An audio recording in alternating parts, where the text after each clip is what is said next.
अस्सलाम वालेकुम नाज़रीन, स्मार्ट टीवी में खुश आमदीद। शुरू अल्लाह के नाम से जो बरकतों और रहमतों वाला है। नाज़रीन, इंतहाई घिनौना खेल खेला जा रहा था अपनी ज़िद और अना के लिए। मुल्क की सलामती, मुल्की अदारों का तकद्दस और सुप्रीम कोर्ट जैसे सुप्रीम अदारे में भी नकब लगाई जा रही थी और चीफ जस्टिस उमर अता बंदयाल पर दबाव डाला जा रहा था कि वो मुस्तफ़ी हों, या ये पैगाम किसका था कि जो चीफ जस्टिस तक पहुंचाया गया था। पाकिस्तान की जुडिशरी इंतहाई नाजुक मोड़ पे खड़ी थी। मुख्तदर कुव्वतें उमर अता बंदयाल को, चीफ जस्टिस ऑफ पाकिस्तान को, वही अंजाम तक पहुंचाना चाहती थी जो अंजाम उन्होंने चीफ जस्टिस सज्जाद अली शाह का किया था। नून लीग अपने इक़्तिदार के लिए हर आखिरी हद को फलांग रही थी। मरियम नवाज खुल्लम खुल्ला तौहीद अदालत की मुर्तकब हो रही थी। उन्होंने चीफ जस्टिस ऑफ पाकिस्तान पर इल्ज़ाम लगाते हुए कहा कि वो बेंच फिक्सिंग में मुलव्वस हैं। दूसरी तरफ नून लीग ने पार्लियामेंट के अजलास में चीफ जस्टिस के अख्तियारात पर कदगन लगाई। नून लीग चीफ जस्टिस को अपने हिसाब से चलाना चाहती है, अपनी मानी मर्जी से कंट्रोल करना चाहती है। इस खेल में स्पेशल मोहरे तैयार किए गए थे। जस्टिस फाइज ईसा ने कहा कि चीफ जस्टिस के जितने भी आज खुद नोटिस के फैसले हैं वो सब मौखर कर दिए गए हैं। सुप्रीम कोर्ट के 2 जजेस ने अपने तहरीरी फैसले में सुप्रीम कोर्ट के चीफ जस्टिस के इख्तियारात के बारे में एतराज़ उठाते हुए लिखा कि पूरी सुप्रीम कोर्ट को एक शख्स के रहमो करम पे नहीं छोड़ा जा सकता। ये बात तो फिर बड़ी मज़का खेज है कि ये बात कोई आम आदमी नहीं कर रहा, सुप्रीम कोर्ट के 2 लंदन जज कर रहे हैं जो मुल्क की सबसे बड़ी अदालत है। इसके बाद तो फिर ये सवाल भी उठता है कि 7 लाख फौज का एक शख्स यानी चीफ ऑफ आर्मी स्टाफ के रहमो करम पे फिर कैसे छोड़ा जा सकता है। पूरी मुंतखब कौमी असम्बली को एक शख्स यानी स्पीकर के रहमो करम पे कैसे छोड़ा जा सकता है।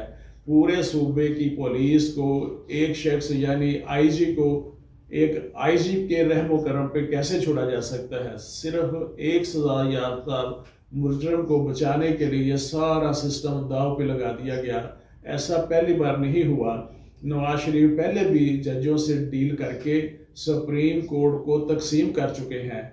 जब नवाज शरीफ पे 58(2)B के तहत तौहीन अदालत लगाई गई, नवाज शरीफ नॉकआउट होने वाले थे, मगर आखिरी लम्हात में पांसा पलट गया। नवाज शरीफ की बजाय सदर फारूक लुगारी और चीफ जस्टिस सज्जाद अली शाह की छुट्टी हो गई। सुप्रीम कोर्ट के जजों ने अपने ही चीफ जस्टिस के खिलाफ बगावत कर दी। नवाज शरीफ और चीफ जस्टिस सज्जाद अली शाह के दरमियान इख्तलाफ सुप्रीम कोर्ट के 5 जजों की तैनाती पे शुरू हुआ।